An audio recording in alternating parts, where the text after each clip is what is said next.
Jim Thompson wiped his hands on an already grimy rag, the scent of motor oil and hot metal filling the modest garage that had become his sanctuary. Outside, Greenville hummed quietly, the rhythm of a small town unbroken by the chaos of the world beyond its borders. The sun bathed the streets in a golden hue, children pedaled their bikes, and the town's lone diner buzzed with gossip and the aroma of fresh pie. For Jim, this peaceful monotony was a gift he clung to tightly. The clang of tools in the workshop was his soundtrack. On the radio, a soft country ballad played, blending seamlessly with the murmur of conversation from passers-by. Jim's weathered hands, strong yet precise, moved deftly over the engine of a rusted Ford pickup. Fixing what others deemed beyond repair gave him purpose. The townsfolk admired his work ethic and quiet demeanor, often dropping by to chat or leave their vehicles in his capable hands. Sally Wilkins was one such visitor, her cheerful voice cutting through the still air as she appeared in the doorway. "Afternoon, Jim. How's the Ford looking?" she asked, her smile as bright as her sunflower-patterned dress. Jim glanced up briefly, his sharp blue eyes meeting hers for a moment. "Running better than it has any right to," he replied, his tone as steady as ever. Sally lingered, as she often did, her curiosity about the enigmatic mechanic barely concealed. But Jim, ever evasive, kept the conversation strictly about spark plugs and carburetors. As Sally left, waving goodbye with a promise to bring him fresh-baked cookies, the sheriff's cruiser pulled up. Tom Baker, a robust man with a friendly demeanor, stepped out, adjusting his wide-brimmed hat. "Everything all right here, Jim?" Tom asked, leaning against the open door of his car. "Same as always," Jim replied, his voice calm, but his posture subtly alert. "Good to hear," Tom said, giving a short nod. "You know, the town appreciates what you do here. It's good having you around." Jim offered a tight smile. "I appreciate Greenville too, Sheriff." Tom studied him for a moment longer than necessary, as if sensing something unspoken, then tipped his hat and drove off. The day passed like many others, with the occasional interruption of customers and the soothing monotony of labor. But as the sun dipped below the horizon, casting long shadows across the garage, Jim closed up shop and headed to his small home on the outskirts of town. The modest structure was unassuming, its paint slightly peeling and the porch creaking under his boots. Inside, everything was meticulously organized, a stark contrast to the chaos that sometimes bubbled just beneath the surface of Jim's thoughts. As night enveloped the town, Jim prepared a simple dinner. The act of cooking was mechanical, a routine to keep his hands busy and his mind still. Yet, as he sat down to eat, the flickering light of a solitary candle cast shadows on the walls, pulling him back into memories he could never escape. The desert heat was oppressive. The weight of his gear was nothing compared to the weight of responsibility. His team moved silently through the hostile terrain, every step calculated, every breath measured. The ambush came without warning, a deafening explosion, the splatter of sand and blood, and the heart-wrenching sound of a comrade's final breath. Jim woke with a start, his chest heaving and the faint echoes of gunfire ringing in his ears. The cold sweat clung to his skin as he sat on the edge of the bed, head in his hands. He ran his fingers through his hair, now streaked with gray, and exhaled slowly, grounding himself in the present. The nightmares had become less frequent over the years, but never lost their intensity. Each flashback brought with it a heavy reminder. He had been trained for violence, honed into a weapon. It was a part of himself he had sworn to bury when he left the service. Greenville was supposed to be his refuge, a place where engines replaced bullets and silence was his ally. Morning came with the soft chirping of birds and the aroma of freshly brewed coffee. Jim found solace in the rituals of his day, grinding beans, fixing engines, and exchanging brief, pleasant words with the locals. Yet, even in this tranquility, there was a quiet tension in his movements, a readiness that no amount of peace could erase. Sally returned later that day with a tin of cookies, as promised. She leaned on the counter of the garage, watching Jim as he worked on a battered sedan. "Jim, you ever think about leaving Greenville?" she asked suddenly. He paused, his wrench still in hand. "Not really," he said after a moment, his tone neutral. Sally tilted her head. "Why not?" You're talented enough to work anywhere. Surely there's more out there for you than fixing cars in a sleepy town." Jim set the wrench down, his gaze steady. "I've had my fill of out there, Sally. This town suits me just fine." Her curiosity flared, but she respected his boundaries, offering him a cookie instead. Jim accepted it with a small nod, the faintest hint of a smile on his lips. The day wound down, and Jim locked up the garage as the streetlights flickered to life. As he walked home, the distant sound of laughter and the faint hum of life in Greenville surrounded him. It was this simplicity he cherished, the quiet that allowed him to keep his demons at bay. Yet, even as he embraced the calm, a part of him remained watchful, knowing that peace was fragile and often fleeting. That night, Jim's dreams were kinder. He saw the faces of his team not in despair but in camaraderie, sharing laughter around a campfire in a faraway place.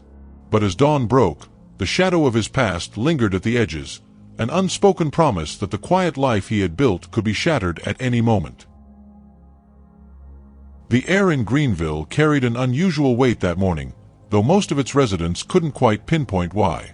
The sun rose as always, casting a warm glow over the tidy streets and modest homes, but an undercurrent of unease rippled through the town. For Jim Thompson, the day started no differently. He brewed his coffee, tied the laces on his worn work boots, and headed to the garage, unaware that this day would mark the beginning of the town's unraveling. The first sign of trouble came in the form of strangers. Rob Miller and his gang arrived in Greenville under the cover of night, their trucks rolling through town like silent predators. By morning, they were unmistakable, men with hardened faces, leather jackets, and a menacing air about them. They loitered outside the diner, their voices loud and grating, and wandered into shops, their demands veiled under the pretense of politeness. At the garage, Jim noticed them first in passing, their boots scuffing the pavement as they walked by, their eyes lingering on the cars parked outside. They didn't approach, but something about their presence unsettled him. Jim paused his work, wiping his hands on a rag as he watched them disappear around the corner. His instincts whispered a warning, but he brushed it off, returning to the engine he was repairing. By noon, the stories had spread. Sally Wilkins stopped by the garage with a tense expression, holding her handbag tightly. "Have you seen those men, Jim? They're all anyone at the diner can talk about," she said, her voice barely above a whisper. Jim nodded. "I saw them. What's the word?" "They've been asking questions about businesses, about the sheriff's office. People are saying they want protection money," she said, the last words coming out as if they tasted foul. Jim frowned, his mind already spinning. "Sheriff Baker's onto them?" "He's trying, but these men," Sally hesitated, lowering her voice further. "They're not like the trouble we've had before. They're dangerous." Later that day, Sheriff Tom Baker confirmed it. At a hastily arranged town meeting in the school gym, he addressed the growing concern. Tom, always steady and dependable, now looked uneasy. "These men are part of a criminal outfit," he explained, the room falling into a hushed silence. "Their leader, Rob Miller, has a reputation. They move into small towns, intimidate the locals, and use the place as a base for illegal operations. I'm working with state authorities to figure out our next steps, but I'm asking you all to stay vigilant." Jim stood at the back of the room, his arms crossed. He listened intently but remained silent as the townsfolk erupted in anxious chatter. He felt Sally's gaze on him from across the room. Her eyes seemed to plead for reassurance, but Jim offered none. He knew what men like Rob Miller were capable of, and the thought sent a cold wave through him. That evening, the gang made their move. Rob Miller and his men gathered in an abandoned warehouse just outside town, their vehicles parked haphazardly in the gravel lot. Inside, Rob paced in front of his crew, his sharp eyes scanning their faces. "This town's perfect," he said, his voice smooth and confident. "Quiet, out of the way, and ripe for the taking. We set up shop here, and no one's going to stop us." "What about the sheriff?" asked Jake Lightfingers, a wiry man with quick hands and a penchant for picking locks. Rob smirked. "He's a small-town cop with a badge and nothing to back it up. We'll scare him off if we have to." "And what about the locals?" asked Travis, a hulking brute whose knuckles were scarred from years of bare-knuckle brawls. "Same deal," Rob replied. "They'll pay up, or they'll learn what happens when they don't." The plan was set, and Greenville would soon feel the full weight of their operation. The next day, Jim's first direct encounter with the gang unfolded. He was in the middle of changing a flat tire when the bell above the garage door jingled. Looking up, he saw two men, Jake and Travis, strolling in as if they owned the place. Jake held a smirk, while Travis cracked his knuckles ominously. Jim straightened, his calm demeanor masking the unease creeping into his chest. "Can I help you?" Jake sauntered to the counter, pulling a crumpled envelope from his pocket. He tossed it down casually, leaning on the counter with a grin that didn't reach his eyes. "This is your protection fee," Jake said. "Pay up every month, and nothing bad will happen to this nice little shop of yours." Jim didn't react immediately. His gaze flickered to Travis, then back to Jake. "I don't need protection," he said evenly. Jake chuckled, shaking his head. "That's not how it works, buddy. You pay, or things get complicated." Travis took a step forward, his massive frame casting a long shadow across the garage. "We're not asking twice," he rumbled. Jim's jaw tightened, but he didn't flinch. Instead, he reached out and picked up the envelope, opening it to reveal a wad of cash, enough to cover their supposed fee for the first month. He set it back down calmly. "I don't want your money," he said. "And I don't want trouble. So, take it and go." The room fell into a tense silence. Jake's smirk faltered, and Travis narrowed his eyes. "You think you're tough, huh?" Jake sneered. "A mechanic with grease on his hands, telling us no?" Jim met his gaze, his voice steady and firm. "I said, take it and go." For a moment, it seemed the situation might escalate. But then Jake scooped up the envelope with a snarl and motioned for Travis to follow. "This isn't over," Jake hissed as they walked out. Jim watched them leave, his heart pounding. He knew he'd made himself a target, but he also knew he couldn't let fear dictate his actions. He'd fought harder battles before, and if these men thought they could bully him, they were sorely mistaken. As night fell, Jim locked up the garage and returned home. He sat in the quiet of his living room, his mind racing. The peace he had built in Greenville was crumbling, and the weight of his past felt heavier than ever. For the first time in years, he considered the possibility that he might have to fight again, not for himself, but for the town that had given him a second chance. The sun was high, casting a blistering heat over Greenville as Jim Thompson worked on an old Chevy under the open garage doors. The smell of hot asphalt and engine grease hung heavy in the air. For most of the morning, the streets had been quiet. Too quiet. He noticed fewer locals stopping by, and the usual light-hearted banter outside the diner had been replaced by anxious glances and hurried movements. The town was holding its breath. It wasn't long before trouble found him. Jim heard it first, the deliberate scrape of boots against concrete. He wiped his hands on a rag and straightened, his keen instincts on full alert. From under the Chevy's hood, he spotted Rob Miller and 5 of his men entering the garage. The metallic glint of firearms tucked under jackets wasn't lost on him. "Afternoon, Mr. Thompson," Rob drawled, his voice laced with mock politeness. His dark eyes scanned the garage with an air of disdain. "Nice little setup you got here." Jim turned slowly, his expression calm but unreadable. "What do you want?" Rob leaned against a tool bench, picking up a wrench and inspecting it like he might a weapon. "You see, we don't take kindly to people saying no. My boys here told me you weren't interested in our protection services." Jim's eyes flicked to the other men. Travis, the hulking brute, cracked his knuckles as if rehearsing for a fight. Jake, light fingers, stood nearby, his hand twitching near his waistband where a knife handle poked out. The others fanned out, creating an unmistakable air of menace. "I told them what I'm telling you," Jim said, his voice steady. "I don't need protection. You should move on." Rob chuckled, shaking his head. "You've got guts, I'll give you that. But see, I don't like it when people disrespect me. So, I'm here to give you one last chance." Jim let out a slow breath, weighing his options.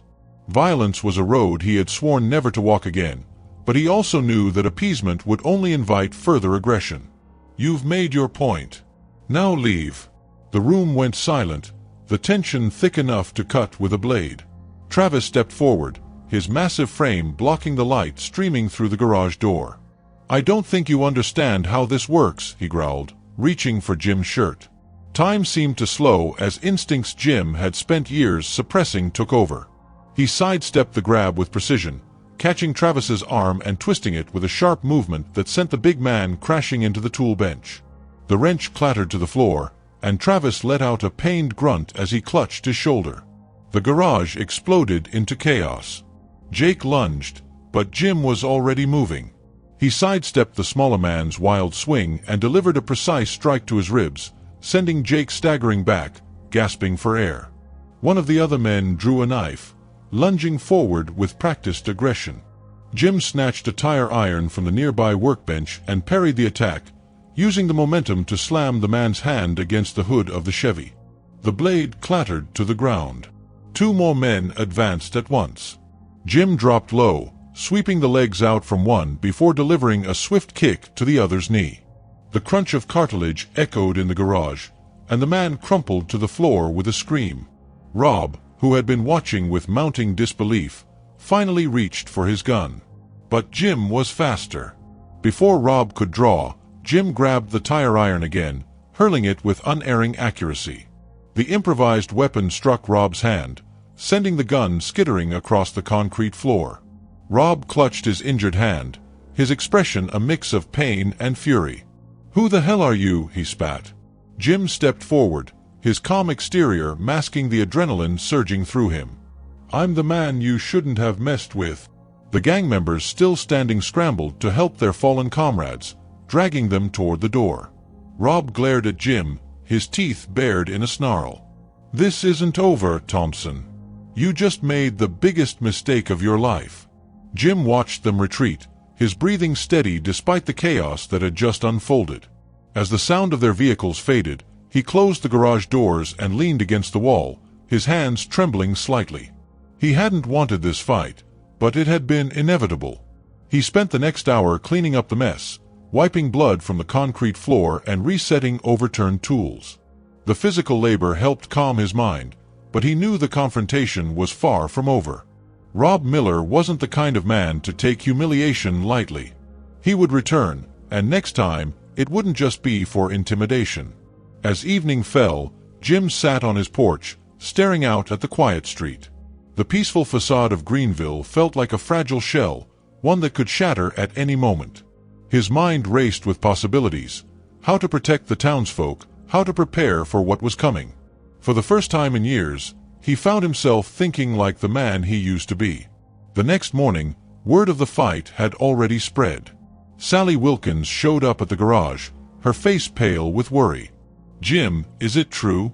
Did you really fight them off?" Jim didn't look up from the carburetor he was working on. "They came looking for trouble. I sent them packing." "But they'll come back," Sally said, her voice trembling. "You can't take them all on, Jim. What are we supposed to do?" Jim set down his tools and met her gaze, his expression unreadable.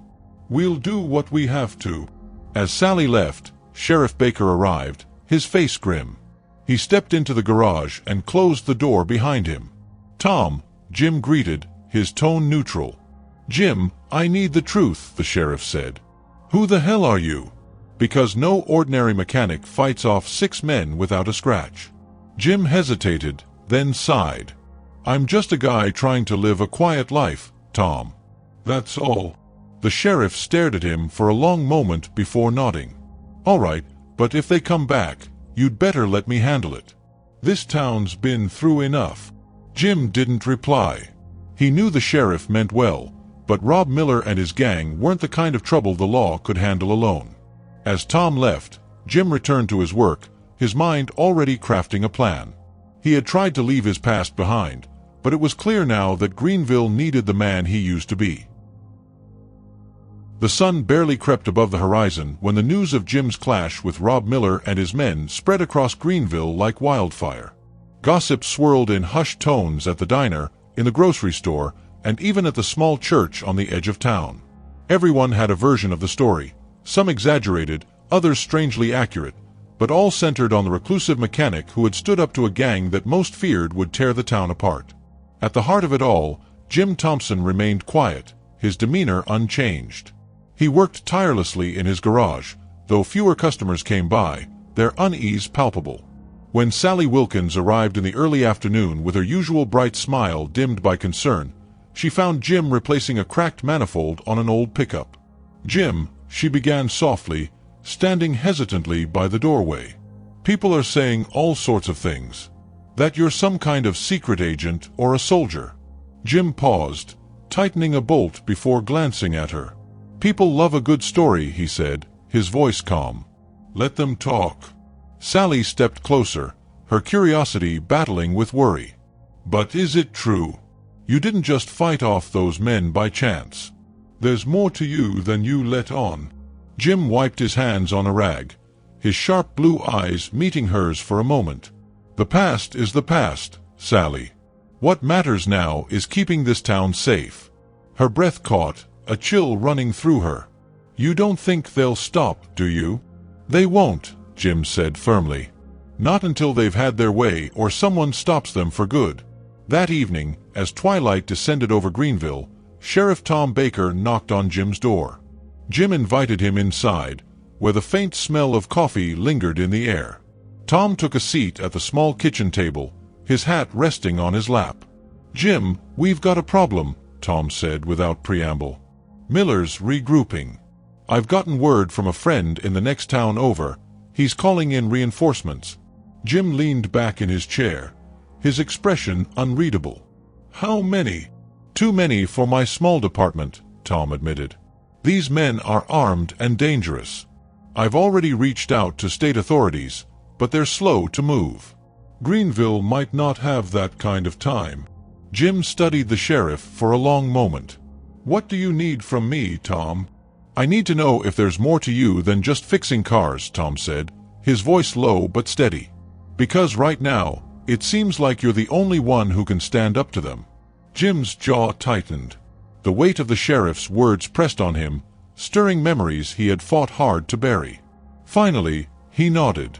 "I'll do what I can, but this won't be clean. These men don't play by the rules." Tom sighed, his shoulders sagging in relief. "Whatever it takes, Jim. Just don't let this town fall apart." As the sheriff left, Jim's resolve hardened. He walked to his bedroom and pulled an old footlocker from under the bed. The hinges creaked as he opened it, revealing items that hadn't seen the light of day in years: a utility knife, tactical gloves, a tattered military patch, and a small collection of tools that hinted at a past life of precision and danger. He ran a hand over the patch, its stitching frayed but still intact, and exhaled deeply. The next day, Jim began to prepare. He scouted the town's key locations: the diner, the school, the church, and made mental notes of their vulnerabilities. He visited the hardware store, purchasing lengths of chain, reinforced locks, and anything that could serve as a makeshift barrier. To the untrained eye, he looked like a man fixing up his garage, but in reality, Jim was fortifying Greenville. Sally noticed his comings and goings and cornered him outside the diner one afternoon. "Jim, what are you doing?" she asked, her voice tinged with desperation. "Making sure this place is ready," Jim replied. "Ready for what?" "A war." Sally's eyes searched his face for any sign of reassurance, but Jim's expression remained steely. "If that's what it takes," he said. "This town has been good to me. I won't let these people tear it apart." That night, Rob Miller gathered his expanded crew in the same abandoned warehouse on the edge of town. His injured hand was wrapped in gauze, a constant reminder of his humiliation at the hands of Jim Thompson. He stood before his men, his voice sharp with anger and determination.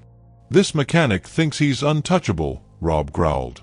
"He embarrassed us, and now the whole damn town thinks they don't have to fear us. We're going to remind them who's in charge." Jake, nursing bruised ribs from the last encounter, leaned against the wall and sneered. "What's the plan, boss?" "We hit the garage first," Rob said. "Send a message. Then we take the rest of the town. No one gets a free pass."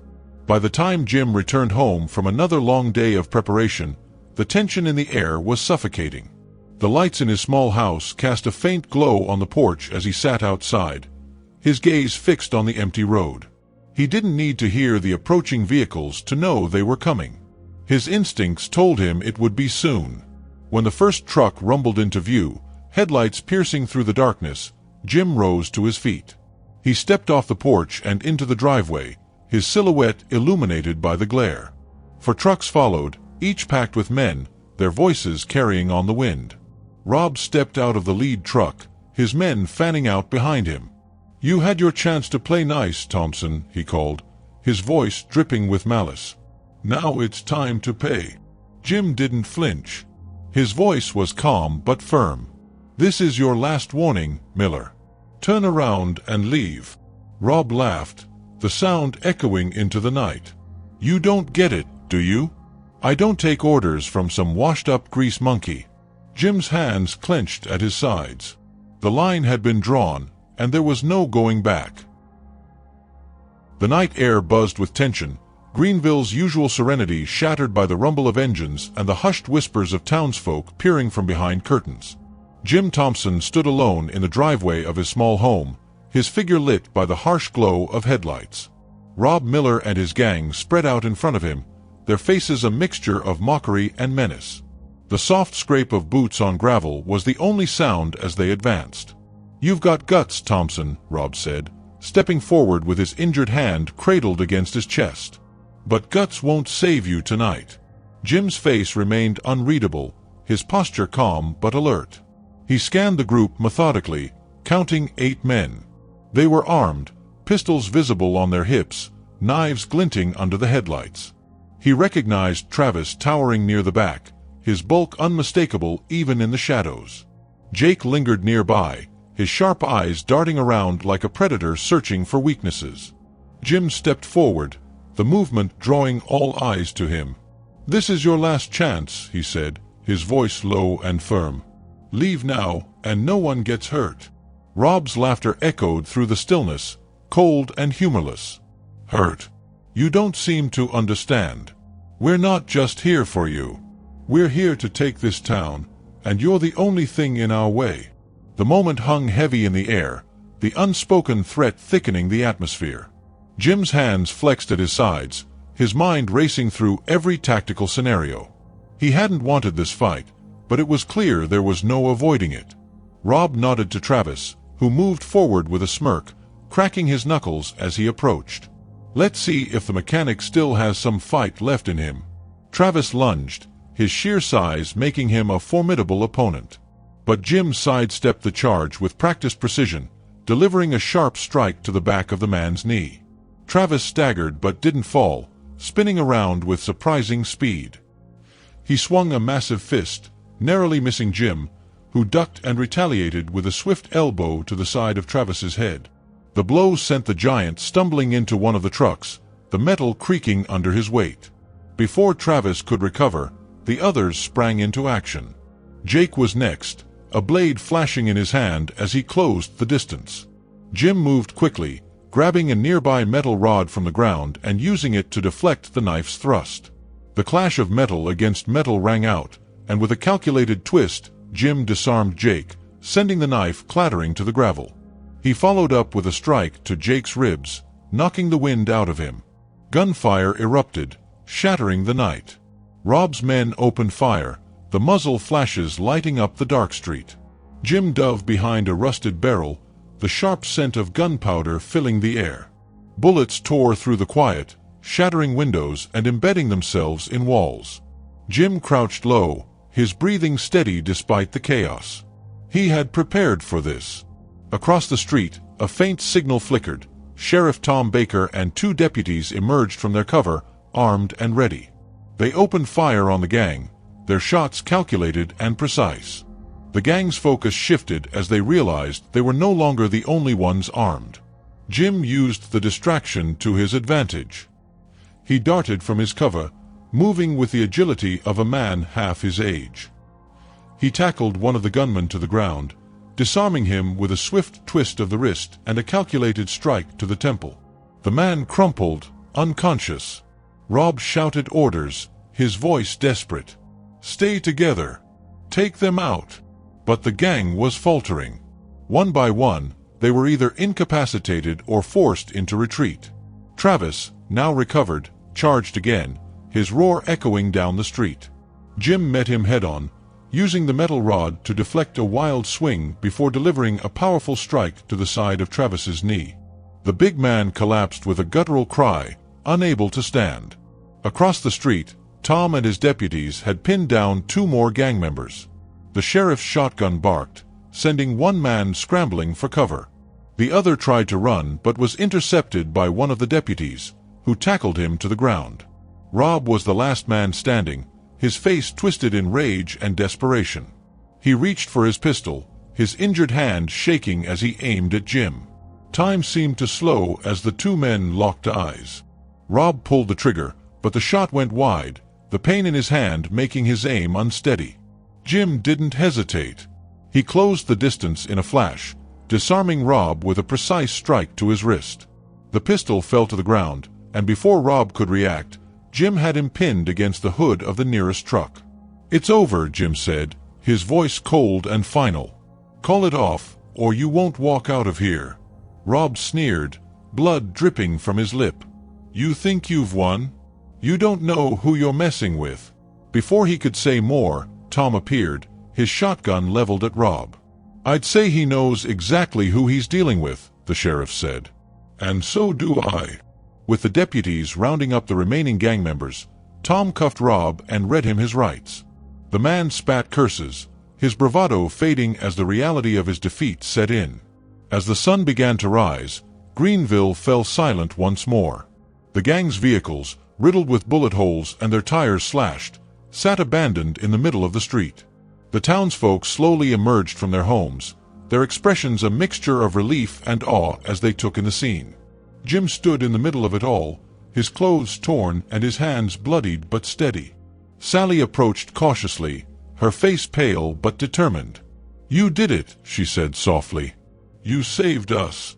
Jim didn't respond immediately. He looked around at the town he had come to call home, the faces of its people now safe but still shaken. Finally, he nodded. "This isn't just my home," he said quietly. "It's worth fighting for." Tom approached, his hand extended. "We couldn't have done it without you, Jim." Jim shook his hand, his grip firm. "Let's just hope we don't have to do it again." As the first rays of sunlight broke over Greenville, the town began to piece itself back together. Jim knew the scars of the night would linger, but for now, they had won. And in that victory, there was hope. The morning after the battle brought an eerie calm to Greenville. The sun cast a warm glow over the town streets, but the usual hum of life was replaced by quiet murmurs as residents emerged to survey the aftermath. Shattered windows, bullet holes in walls, and abandoned vehicles bore silent testimony to the chaos that had unfolded. Yet, amidst the damage, there was relief. The gang was gone, its members either in custody or fleeing into the shadows, leaving behind only their failed plans. Jim Thompson stood in the middle of his garage, surveying the damage with a practiced calm. Tools were scattered, and an oil drum lay tipped over, its contents staining the concrete floor. Despite the mess, he felt a rare sense of peace. He had done what was necessary, and for once, the weight of his past didn't feel as heavy. Sheriff Tom Baker arrived mid-morning, his cruiser pulling up with a groan of worn brakes. He stepped out, his uniform wrinkled and his face lined with exhaustion. Yet there was a glint of satisfaction in his eyes as he approached. "Jim," Tom said, tipping his hat. "I thought you'd want to know. We've got Rob Miller and his crew locked up tight. The state police are taking them off our hands." Jim nodded, his expression unreadable.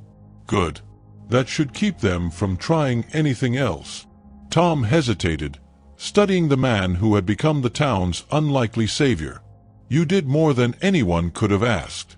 I don't think we'll ever forget it." Jim met Tom's gaze, his voice steady but quiet. "I didn't do it for thanks. This town gave me a place to start over. I wasn't about to let anyone take that away." As Tom left, the garage fell silent again, the clang of his closing car door echoing down the street. Jim returned to cleaning, his movements slow but deliberate, as if washing away the remnants of the night's violence. By midday, word had spread that the town was safe, and life began to return to Greenville. Sally Wilkins arrived at the garage, carrying a plate of cookies wrapped in a checkered cloth. Her expression was one of gratitude and lingering concern. "I figured you could use these," she said, setting the plate on the counter. "Though I doubt cookies are enough after what you've been through." Jim gave a small smile, the faintest crack in his stoic exterior. "Thanks, Sally. They're appreciated." She lingered, her hands fiddling with the edge of the cloth. "You know, people are saying you're a hero. That you saved the whole town." Jim shook his head. "I just did what needed doing. Heroes don't have a choice." Her brow furrowed, and for a moment, the weight of the night before hung heavy between them. "Well, whatever you call it, we're lucky you were here. I hope you're staying." Jim paused, the question hanging in the air. He hadn't thought about what came next. Part of him had always believed that staying in one place too long was dangerous, that his past would inevitably catch up. But Greenville had proven to be more than just a hiding spot. It had become home. "I think I'll stick around," he said finally. "There's still work to do." Sally's face lit up with relief, and she reached out, giving his arm a brief, grateful squeeze before leaving him to his work. As the days passed, the town began to heal. Windows were repaired, streets swept clean of debris, and businesses reopened their doors. Greenville's scars were visible but fading, replaced by a sense of resilience. The townsfolk, once wary of Jim's quiet demeanor, now treated him with newfound respect, their nods and smiles carrying a silent acknowledgement of his sacrifice. The diner hosted a community gathering a week later, a way to celebrate the town's survival and honor those who had stepped up to protect it. The small space buzzed with chatter and laughter as neighbors shared stories over plates of fried chicken and slices of pie. Jim arrived late, his usual reluctance to be the center of attention keeping him on the outskirts. But as soon as he stepped inside, the room fell silent. All eyes turned to him, and for a moment, he considered slipping back out the door. "Jim," Sally called, her voice cutting through the quiet. "Get over here." Reluctantly, he made his way to the center of the room, where Tom stood with a raised glass. The sheriff grinned, a rare sight, and clapped Jim on the shoulder. "To Jim Thompson," Tom said, his voice carrying over the crowd. "The man who reminded us what it means to stand up for what's right." The room erupted in applause, the sound loud and genuine. Jim nodded in acknowledgement, his usual stoicism giving way to a small, humble smile. As the evening wore on, Jim found himself surrounded by neighbors, their gratitude overwhelming but heartfelt. Sally sat beside him, her laughter infectious as she recounted how she had barricaded the school during the fight. Even Tom loosened up, swapping stories of his younger days as a deputy. For the first time in years, Jim felt a sense of belonging that went beyond the garage walls. Greenville wasn't just a town where he could disappear. It was a place where he could live. When the gathering ended, and the streets grew quiet again, Jim walked home under a blanket of stars. He paused on his porch, looking out at the peaceful town he had fought to protect. The memories of his past no longer felt like a burden. They were a part of him, but they didn't define him. As he stepped inside, he glanced at the military patch resting on his kitchen counter. He picked it up, running his thumb over the frayed stitching, and placed it in a drawer. It wasn't who he was anymore. Greenville had given him a second chance, and for the first time, he was ready to embrace it fully. Whatever came next, Jim Thompson knew he had found his place. If you enjoyed the story and want to see more content like this, support the channel by subscribing, liking, and turning on notifications.